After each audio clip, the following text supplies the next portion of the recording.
બસુ ભક્ત મંડળે એક રૂડો કાર્યક્રમ યોજીને આજનો પ્રસંગ કર્યો છે, સત્સંગનો કાર્યક્રમ।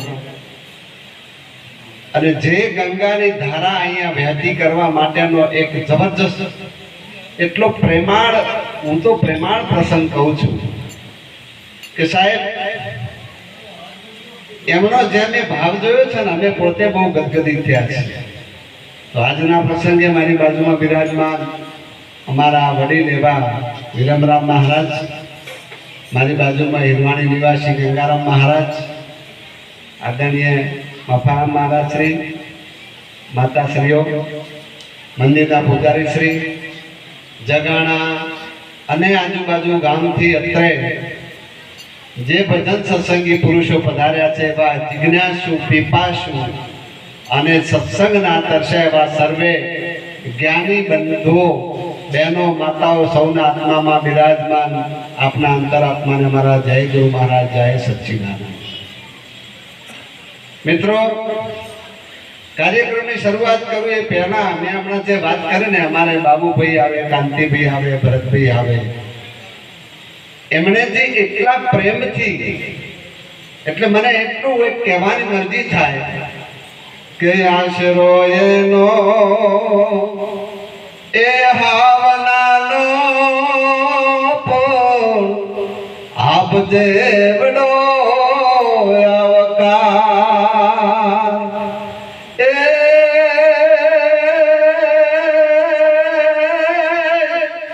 એ ના હોય કદી ઉજળાય ના, એ ના હોય કદી ઉજળાય ના, પણ દિલ એના દરિયા ઝૂંપડીએ, એ ઝૂંપડીએ કોક તો જાજો, હે એના મહેમાન તો થાજો, એની ઝૂંપડીએ કોક તો જાજો, એના મહેમાન તો થાજો। આજ પ્રેમની ધારા વહેવડાવવાની છે મિત્રો।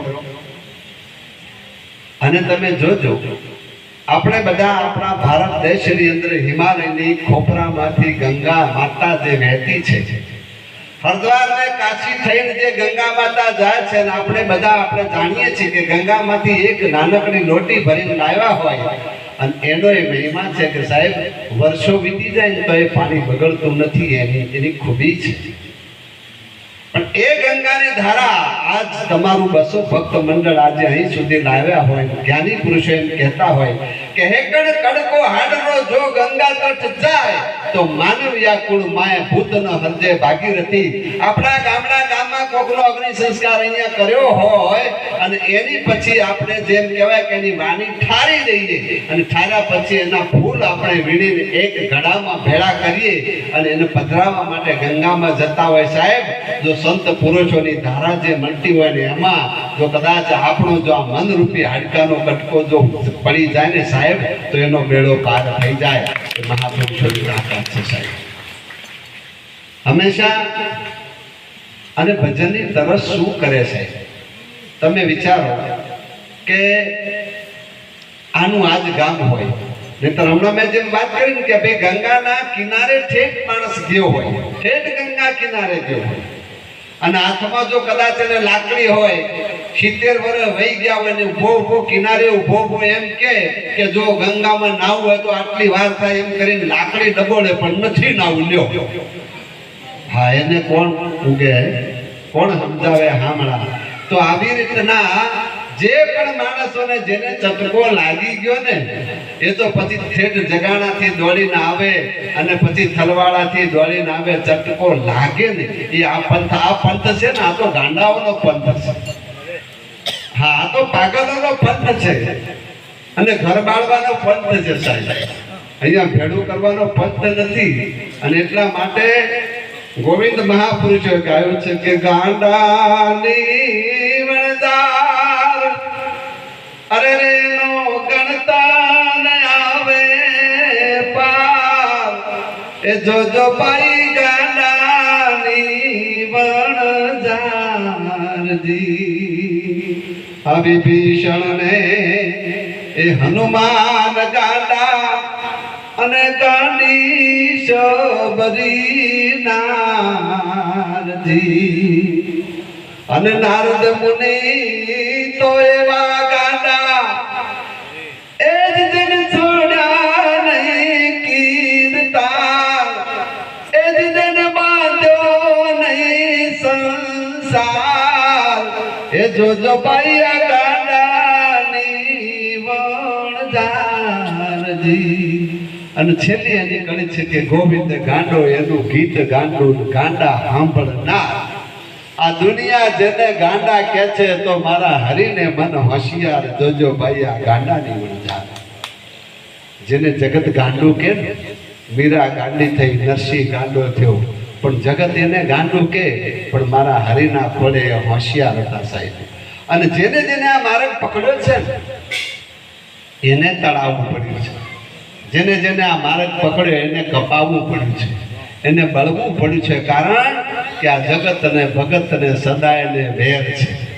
કારણ કે જગત અને ભગત ને કદી મેળ આવ્યો નથી પણ આ જે જગતની જે ચક્કી છે ને એમાં એક વખતે કબીરજી પોતે ગામની અંદર એક માડીના ઘર આગળથી નીકળ્યા હતા અને માડી ઘંટીથી દાણા દળતા હતા અને એ દળતા હતા એમાં કબીરજી જોઈ રહ્યા હતા કે મુઠ્ઠીએ માડી જે અનાજ દળતા હતા એ દાણા નાખતા હતા અને જેટલા દાણા નાખે એમાંથી લોટ એની એમ કહેવાય કે ઘંટીના થાળામાં ભરાતો હતો તો કબીરજીએ કહ્યું કે ચલતી ચક્કી દેખ કર દિયા કબીરા રોય દો पहिया के बीच में साबुत बचा આ સંસારની ઘંટી તો એવી છે ને એ સંસારની ઘંટીના ચક્કરમાં જેટલા પડી ગયા ને સાહેબ એનો તો લોટ થઈ ગયો ભૂકો થઈ ગયો પછી એનું અસ્તિત્વ કોઈએ જોયું નથી અને કબીરજીએ જ્યારે આ કહ્યું ને એટલે માડી હતા ને એમને કહ્યું કબીરજી એવું નથી અહીંયા જરા મારા નજીક આવો કબીરજી નજીક ગયા કે આમાં દાણા જેટલા નાખું છું ને એ બધા નથી દળાતા તો પડ ઊંચું કર્યું અને ઊંચું કરીને પછી બતાવ્યું કે જે આ વચ્ચા ઉપલું જે પડ્યું છે ને અને એ જે ખીટાના આધારમાં છે ને એ ખીટાના થળમાં જેટલા દાણા પડ્યા છે ને ગમે એટલી ચક્કી ભરે તો આટલા દાણા દળાતા નથી જેને સદગુરુનો ખીલો ઝાલી દીધો ને સાહેબ એને આ જગતની માયા કોઈની દળી શકતી નથી તો આ જગતની માયામાંથી જો તરવું હોય ને તો સદગુરુનો ખીટો ઝાલવો પડે અને કારણ કે આપણને જે આ માયામાં જ્યાં સુધી છીએ ને આપણે તો કંઈક આપણું હું પણ ભરાઈને બેઠું છે અને એ આપણને નમવા નથી દેતું હો હા કારણ કે ઘણી વખતે જો કદાચ ન કરે નાના તાલુકા મામલતદારની કે પીઆઈની પોસ્ટ મળી ગઈ હોય તો પછી એ માણસ આવીને ભજનમાં બેહવું હોય ને અને કદાચ પહેલા નોકરી ના મળી હોય ત્યાં લગન મંજીરા વગાડતા હોય ધનરાજભાઈ હા પણ નોકરી મળીને મામલતદારની ખુરશીમાં બેસી ગયો તો પછી એને ભજનમાં આવતા લાજ આવે સાહેબ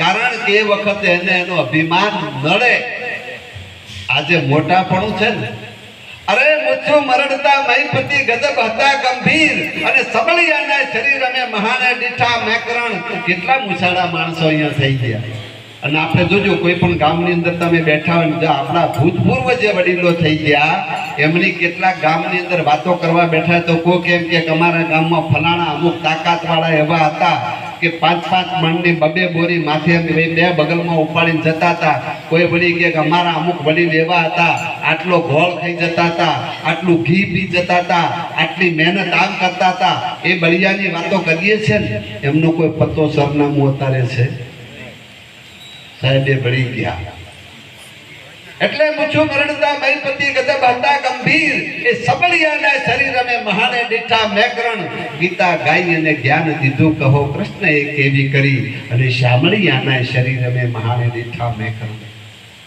સાહેબ જે પોતે સ્વયં અવતારી પુરુષ કૃષ્ણ ભગવાન હતા ને એ કૃષ્ણ ભગવાને જ્યાં સુધી આ ખોડિયામાં આવ્યા હતા ને તો એમને પણ આ પ્રકૃતિનો નિયમ ધારણ કરવો પડ્યો હતો અને એમને આ શરીરનો ત્યાગ કરવો પડ્યો એટલા માટે સાહેબ આ જે ખોડિયું મળ્યું છે ને નહીતર આહાર નિંદ્રા ભય અને મૈથુન આપણા જેટલા સૃષ્ટિ ઉપર આ બત્તીઓ ચાલુ છે ને હેલોજન ચાલુ છે ને એમાં જે કીટ ને પતંગિયા ઉડીને આવે છે ને એ પતંગિયા જે છે ને એ પણ એમનું પેટ તો ભરે જ છે જમીન ઉપર ચાલતા કીડા હોય મોટા મોટા હાપોલિયા હોય બીજા કોઈ જીવ જંતુ હોય, જળમાં રહેનારા હોય, આકાશમાં ઉડનારા હોય કે મોટા તાકાતવાન હાથી, સિંહ ને વાઘ જેવા હોય, એ બધાએ પોતે એનો ખોરાક મેળવે છે, હવની રીતે પોતાનું રહેઠાણ બનાવે છે.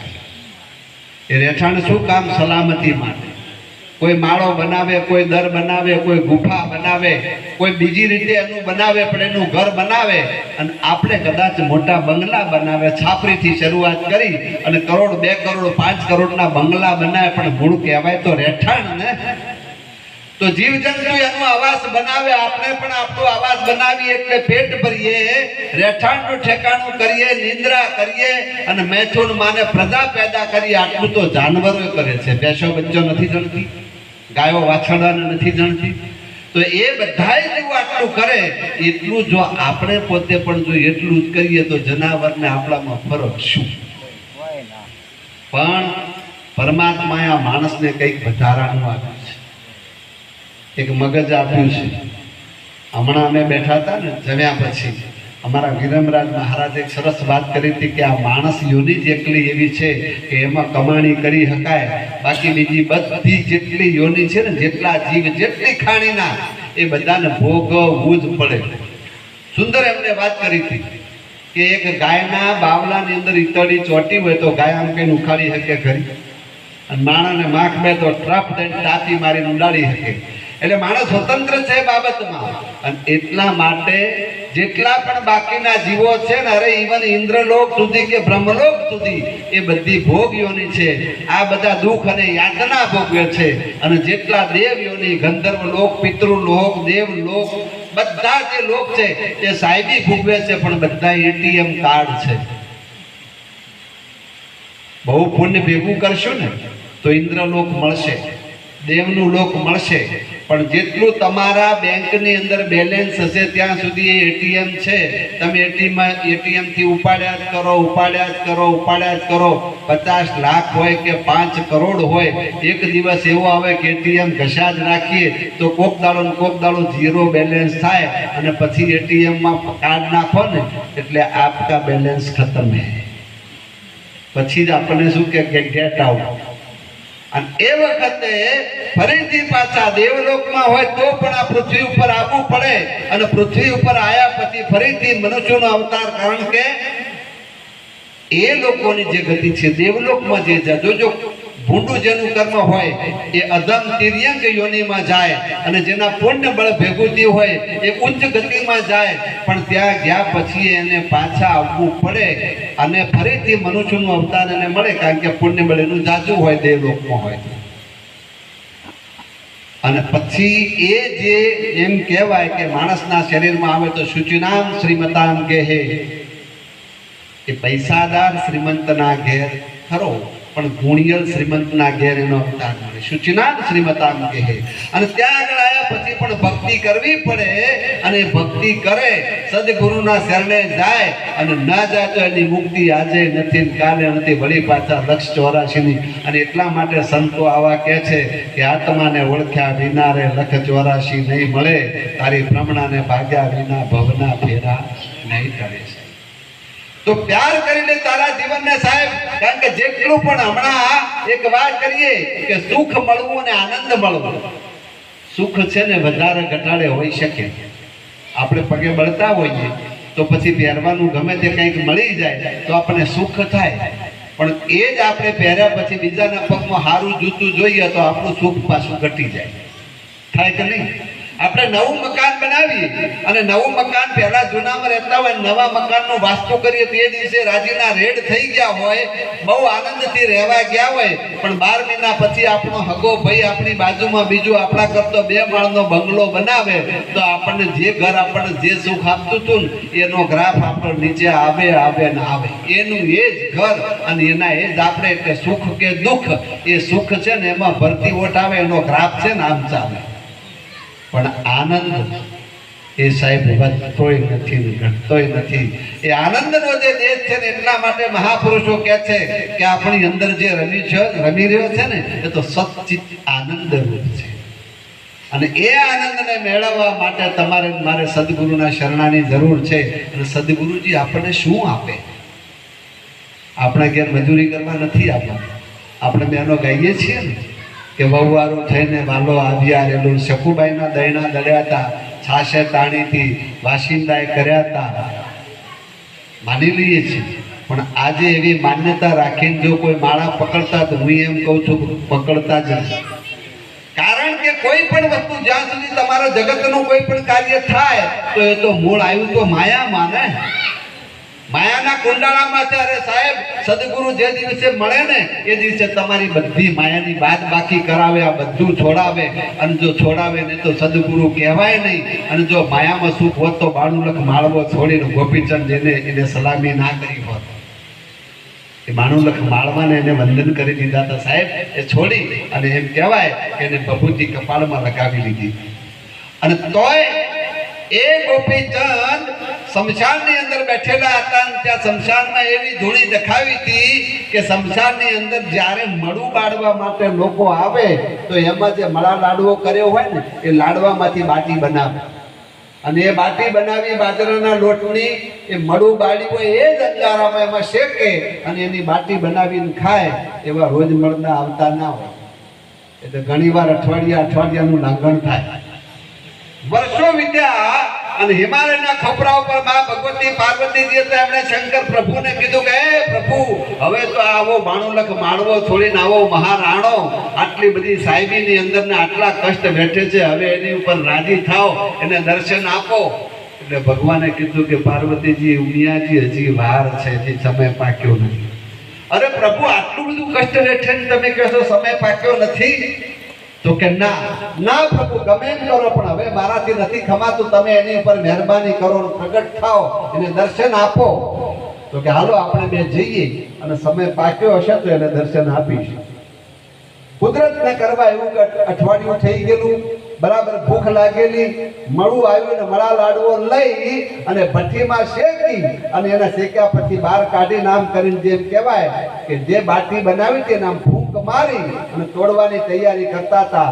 તો બે સાધુના વેશમાં ભોળિયો ભગવાન ને મા પાર્વતી બે પાછળ આવી અને ભિક્ષાંદેહી કરીને પડકારો કર્યો. અને જે હાથમાં બાટી હતી ને સાહેબ, બાટી આમ કરીને પાછળ લાંબી કરી દીધી. જોયા વગર કે આવનાર સાધુ એક છે, બે છે, કેવો છે, નાનો છે, મોટો છે, જુવાન છે, વૃદ્ધ છે, કશું જોયું નહીં. બાટી લંબાવી દીધી. અને એ વખતે ભગવાને ત્યાં પૂછ્યું કે રાજન, યોગીરાજ, એક અઠવાડિયાનું લાંગણ થયું છે, એટલે આ બાટીને આલતી વખતે તમે મને આપી દો છો તો આપતી વખતે તમારું મન કચવાતું તો નથી ને? મનમાં ડંખ તો નથી થતો ને? અને એ વખતે આ પોતે મહારાજ જે સાધુના વેશમાં હતા ને એટલું બોલ્યા હતા કે જેને 92 લાખ માળવો તજતા વાર નહોતી લાગી એને બાટી આપતા શું વાર લાગે? અને એ વખતે મહાદેવજીને પાર્વતીજીએ કીધું કે પાર્વતી, હું કહેતો હતો ને કે હજુ વાર છે. તો કે પ્રભુ કેમ? હજુ આના મગજમાં 92 લાખ માળવો લઈને ફરે છે. જ્યાં સુધી આ માળવો મગજમાંથી નીકળશે નહીં ને ત્યાં સુધી હજી એને દર્શન આપવાની લાયકાત હજુ બની નથી સાહેબ. અહીંયા બધી મારી બહેનો માતાઓ અહીંયા બેઠી છે. કોકના લગ્ન અવસર પ્રસંગમાં કોઈ કુટુંબનો કોઈ રૂડો અવસર હોય અને એમાં 25 બહેનો બેઠી હોય અને એ જે બધી બહેનો બેઠી હોય ને એ બધી બહેનોના ઘરની અંદર પિયરનું સાસરાના ઘરના જે સોનાના દાગીના હોય ને એ હરખા હોય? કોઈને કદી ના હોય. કોકની પાસે 2 તોલા હોય, કોકની પાસે 5 તોલા હોય અને કોક સારા અમીર ઘરની કોઈ બાઈ હોય તો 50 કે 100 તોલાના દાગીના એના પાસે હોય. પણ ટોળું વળીને જે બહેનો બેઠી હોય 25 બહેનો, એ બધીને ખબર હોય કે ફલાણી બેનને 100 તોલા દાગીના એના ઘરમાં એની કેપેસિટી આટલી છે. અને એ જે બેન ભલે 100 તોલા પહેરી ના બેઠી હોય પણ એના મનના ઉપર જે તોર કહીએ ને, તોર, એ મનમાં 100 તોલાની તોર હોય કે નહીં? આ પહેર્યા ભલે ના હોય અને 100 તોલા દાગીના લોકરમાં પડ્યા હોય, ઘરમાં કબાટમાં ના હોય, નહીતર વળી કોક ચોર પડે લઈ જાય. એટલે કાં તો કોક એવી મજબૂત તિજોરીમાં પડ્યા હોય, કાં તો લોકરમાં પડ્યા હોય. એ દાગીના તો કદાચ આમ કરીને લઈને આવીએ ને તો આવડું મોટું બચકું થાય. એટલે આ મગજમાં હમાય નહીં. પણ સાહેબ આ મગજ એવું છે ને, એમાં 500 વીઘા જમીને આવી જાય, 200 તોલા સોનું હોય તોય આવી જાય, અરબો ખરબો રૂપિયા આવી જાય, જાગીરી કોકની 200 200 વીઘા જમીન હોય તેની મુઠ્ઠી માટી અહીંયા ના હમાય, પણ એ 200 વીઘાની 500 વીઘાની જાગીરી હોય, દુકાનો મકાનો જેટલી મિલકત હોય એ બધું બાઈ હોય કે ભાઈ હોય પણ મગજમાં ભરીને બેઠો હોય, એટલે મિલકત તો ખરેખર ત્યાં છે કે મગજમાં.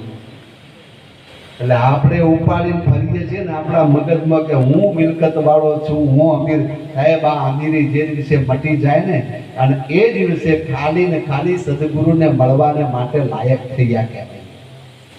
અને એવો જેનો પોતાનો અભિમાન મરી ગયેલો હોય અને એ અભિમાન મર્યા પછી સદગુરુના શરણે આવે ને તો એ વખતે જેની લાયકાત હોય, જેને કહીએ કે બરાબર લાયકાત એની હોય ને એ વખતે પછી એના ઉપર બીબાથી જે ભાત પાડી, પાનબાઈએ કહ્યું હતું ને કે બીબે પાડી દઉં નવી ભાત, એ ભાત જે વખતે એમ કહેવાય કે હાવ એની અંદરથી એક પ્રકારના પોતાના રૂપરંગનું અભિમાન હોય, દાતારીનું અભિમાન હોય, કવિત્વનું અભિમાન હોય, પોતાના કુટુંબનો કોઈ પાવર હોય, બધું છોડી અને પોતે હાવ એમ કહેવાય કે નિર્ધન, મગજથી અભિમાનથી નિર્ધન જે બનીને નિરાળો થઈ અને સદગુરુના શરણે જાય ને એ દિવસે સાહેબ એ સદગુરુ છે ને આવા કોઈ પુરુષને મળી જાય ને એટલે સદગુરુનો દેશ દેખાડી દે અને એ વખતે પછી એની લહેર લાગી. આશ્રવણે તીરેડ્યો મારા સંતો એ રુદિયે ઠેરાણો રે, રુદિયે ઠેરાણો એ જી મારી આદયુમાં હું ઓરણું કા એ જી મારી એ જયુમાં હું ઓરણું કા પ્યાલો દૂજો કોણ પીવે એ જી મારા એ સદગુરુ પાયો રે અગાધ કે પ્યાલો દૂજો કોણ પીવે. સાહેબ સદગુરુનો દેશ પછી જોવા મળે અને એ સદગુરુ આપણને એ દિવસે જે આપણને મંત્ર, એ મંત્ર એવો છે પછી એ કાગળમાં લખાયેલો મંત્ર નથી. શરૂઆતમાં જ્યારે આપણે પોતે બધા નાના હતા ને ભણવા માટે ગયા એટલે સલેટ લઈને એમાં 4 કોઠા પાડી, ખાના પાડી અને એકડ 1 બગડ 2 3 અને 4 લખીને ઘૂંટીને જાડો કરતા હતા. આપણે બધાએ કરતા હતા ને. પણ હવે આજની તારીખમાં થોડો ઘણો ટાઈમ કામથી આપણે વાસણ પાણી બધું પાડીને બેઠા હોય પછી એમ થયું લાવો સલેટમાં એકડો બગડો તગડો ચોગડો લખીને જાડો કરીએ, કારણ કે તો બીબે ભાત પડી ગઈ પછી ઘૂંટવાની જરૂરત પડતી નથી. સાહેબ એ તો પછી એ માળા, અને એટલા માટે શરૂઆતમાં કદાચ બેસીને માળા કરવી પડે, શરૂઆતમાં બેસીને 12ની માળા બધવી પડે. એ માળાને છોડ્યા પછી કદાચ સદગુરુ કાગળમાં બીજો કોઈ મંત્ર આપે, પછી કદાચ શ્વાસનો મંત્ર આપે, પણ શ્વાસના મંત્રથી પછી સદગુરુ આગળના દેશમાં લઈ જાય ને તો પછી સાહેબ જે મંત્ર ભીતરમાં જાગે ત્યાં સદગુરુ શંકર મહારાજ એમ કહે છે કે વાણી જા પાણી ભરે મન પણ જા અચકાય, બુદ્ધિ કર જોડી રહે ત્યાં હું ખેલું સદાય, ત્યાં હું ખેલું સદાય એકલો મોજ ઉડાવું, બ્રહ્મ આનંદ ઉભરાય સમાધિ રોજ ચડાવું, શંકર 52 બાર કહીને કલમ ચલાવે, શું જાણે સંસાર નકામી ડોક હલાવે, શું જાણે સંસાર નકામી ડોક હલાવે. પણ મિત્રો માણસને જ્યારે સાહેબી મળી જાય એટલે પછી એની સીમાડા ના હોય. બધી જગ્યાએ દિગ્વિજય કર્યા પછી જે રાવણ હતો ને એ રાવણના મનમાં એમ અભિમાન એવું થયું કે મારે ત્રિલોકનું એકલી પૃથ્વીનું રાજ નહીં પણ ત્રિલોકનું રાજ મેળવવું છે, અને ત્રિલોકનું રાજ મેળવવું હોય તો મારે નારાયણને જીતવા પડે. એટલે કોકને પૂછ્યું કે નારાયણ ક્યાં રહે છે? કોકે કીધું કે તો પાતાળમાં બલિરાજાની પાસે છે. એટલે આ તો પોતાના રાક્ષસ કુળ, કારણ કે હિરણ્યકશ્યપ ભક્ત પ્રહલાદના પિતા હિરણ્યકશ્યપના પ્રહલાદના દીકરા વિરોચન અને વિરોચનના દીકરા આ બલિરાજા, ચોથી પેઢી. બલિરાજા પાતાળમાં હતા અને રાવણ એમ કહેવાય કે પાતાળમાં ત્યાં આગળ જઈને પડકારા મંડ્યો કરવા, એ બલિ, એ બલિ, એ બલિ. તો બલિ રાજાના મનમાં વિચાર થયો કે આ રાવણ આટલા બધા ઊના આંકડા થઈને કેમ આવે છે? પધારો પધારો મહારાજ, કેમ પધાર? અરે પધારવાની વાત તો નારાયણ ક્યાં, પણ ઢીલા તો પડો, કેમ આટલા બધા આંકડા થઈને આવ્યા છો? શું જરૂર છે તમારે નારાયણ? મારે નારાયણને યુદ્ધ કરી નારાયણને જીતવા છે. હે તો કે મારે નારાયણને જીતવા છે. કે આવો તમને નારાયણ બતાવું, નારાયણની બધી વાત કરું. બેસો, પહેલા મારું સ્વાગત સ્વીકારો. એટલે એના કુળની રિવાજ પ્રમાણે જે એની આગતા સ્વાગતા થતી હતી એટલી આગળ સ્વાગત એમનું કર્યા. પછી એમને પૂછ્યું બલિરાજા, તમારે નારાયણને જીતવા છે? તો કે હા. તો પેલા નારાયણને તમે જોયા છે કોઈ દાડો? તો કે ના, જોયા નથી. તો જોયા વગર યુદ્ધ કેવું? એને જોવા તો પડે ને. તો જોયા વગર યુદ્ધ ના થાય. તો કે શું કરશું? હું તમને બતાવું, પણ પહેલા મારું એક કામ કરી દો. તો કે શું? જરા મારો એક આ ભંડાર છે, એ ભંડારની અંદર કે મારે એક મોટો પટારો છે, એ પટારામાંથી એક વસ્તુ કાઢવી છે અને અમે કોઈ કાઢી નથી શકતા, અને તમે બહુ તાકાતવાળા છો એટલે મને કાઢી દો. તો ત્યાં આગળ લઈ ગયા. એમનું જેમ કહેવાય કે એમનું સ્ટોરેજ જ્યાં હતું ત્યાં, અને એક પટારો, તો પટારો ખોલ્યો. એ પટારાની અંદર એક સોનાનું મોટું એક ચકડું પડ્યું હતું. તો એને કીધું કે અંદરથી જરાક મને કાઢી દો. તો આપણે જેમ પેલું જૂના જમાનામાં મજૂસ હોય ને, મજૂસ લાકડાના પટારા કોઠીના જેવા આવતા ચોરસ, એ મજૂસ અત્યારે કોકના ઘરમાં હશે. એ મજૂસની અંદર હોનાનો દાગીનો પડ્યો તો રાવણ વાંકા વળી અને અંદરથી હોનાનો દાગીનો જે હતો ને ગોળ ગોળ ચક્કર, એ ઉપાડવા ગયા તો અહીં ઉભા હતા ત્યાંથી પગ ઊંચા થાય પણ દાગીનો ઉપડતો નહોતો. રાવણે બહુ તાકાત કરી, બહુ તાકાત કરી, પણ દાગીનો ઉપડ્યો નહીં, પરસેવો વળી ગયો. એટલે બલિરાજાએ પૂછ્યું, નથી નીકળતો? તો કે ના, કે રહેવા દો, નથી કાઢવું. પણ ક્યાં છે હું? કે જે દિવસે મારી ચોથી પેઢીનો બાપ હિરણ્યકશ્યપુ એમ કહેતા હતા કે હું ભગવાન છું, અને પ્રહલાદને મારવા માટે જેને લોખંડનો સ્તંભ જ્યારે દેખાયો હતો, અને એ સ્તંભ ઉપર પ્રહલાદને જ્યારે બાથ ભરવાની કીધી હતી ને, અને એ બાથ ભર્યા ને એ વખતે નારાયણ પ્રગટ થઈને થાંભલો ફાટ્યો તો થંભ ફાટ પાય ફળડ ફળડ કો ફાટ કરે છે કડડ તાક નભ ફાટ. અને એ વખતે આકાશમાં કડાકા થયા હતા, નરસિંહ સ્વરૂપ પ્રગટ થયું હતું. અને એ નરસિંહે મારા એ હિરણ્યકશ્યપને ચોથી પેઢીના દાદાને ચીરી નાખ્યા હતા ને, એ હિરણ્યકશ્યપ જે કાનમાં કુંડળ પહેરતા હતા ને, એ કુંડળ આની અંદર છે. હવે કુંડળ તમારાથી ઉપડતું નથી અને નારાયણને તમે મારવા માટે નીકળ્યા છો. સાહેબ, માણસ વિચાર કરી લો કે એ નારાયણ જે તત્વ છે, નારાયણ સદગુરુને જ્યારે મળીએ ન આયન માટે જેનું રહેઠાણ એક નથી. આયન એટલે રહેઠાણ, ન આયન માને એનું કોઈ ઠેકાણું નથી. માને સર્વત્ર છે, બધી જગ્યાએ. આજે તમે હું હાથ લાંબો કરું ને તોય નારાયણને મારો હાથ અડે. હાલું હરિમાં, ચાલુ હરિમાં, હરિને અડે મારા હાથ. ક્યાં ગોતવો? જો બીજો કરીને ગોતવા જશો ને તો મારા બાપ અટવાઈ જશો. એ તો પોતાની ભીતરને બહાર રમી રહેલો છે. અને એટલા માટે એ નારાયણને ગોતવા માટે, એ નારાયણને જાણવા માટે, અને જે વખતે એને વાત કરીને તો પ્રહલાદને મારવા માટે એ હિરણ્યકશ્યપ એમ કહેતો હતો કે गिरिन से ढहाई दो, कृपना से कटाई दो, अंगन से जलाई दो और जल में बहाई दो, हस्ती पैर बांधी उसको कुचलाई दो और काली नाग मंगवाई उसको डसाई दो. जो माने तो हमरी कुल काली पैर लाई दो और न माने तो उसको मौत की सजाई दो. આટલો બધો પાવર કરતો હતો ને તો એને ફાડી નાખ્યો હતો. અને એને એટલી બધી શરતો લખી હતી, દસ્તાવેજ કર્યો, લેખ કાગળ લખ્યા હતા. તો પ્રહલાદને કાળને જીતવા કલમ ટાંકી. એમ જેમ આપણે મિલકત ખરીદીએ ને દસ્તાવેજની કલમો લગાવીએ ને, એમ હિરણ્યકશ્યપુએ જ્યારે વરદાન માંગ્યું હતું ને તે વખતે બધી કલમોના કરાર કર્યા હતા. દાડે ન મરું, રાત્રે ન મરું, ઘરમાં ન મરું, ઘર બહાર ન મરું, દિવસથી ન મરું, રાતે ન મરું, લાકડાથી ન મરું, લોઢાથી ન મરું, અસ્ત્રથી ન મરું, શસ્ત્રથી ન મરું, નરથી ન મરું, નારીથી ન મરું, દિવસે નહીં, રાતે નહીં. આ બધી જેટલી કન્ડિશનો કરી હતી. અને ભગવાન નરસિંહે જે વખતે એને ખોળામાં લીધો ને એ વખતે એને કીધું તું કાઢ તારો કાગળ, આમાં એક તારી કલમ લાગુ પડે છે. એટલે સાહેબ, જો માણસની બધી કલમો ટૂંકી પડી જાય ને એ જગ્યાએ મારો પરમાત્મા રમી રહ્યો છે. એટલે એટલે જગતની કોઈ સાહેબી આપણને કામ ન લાગે.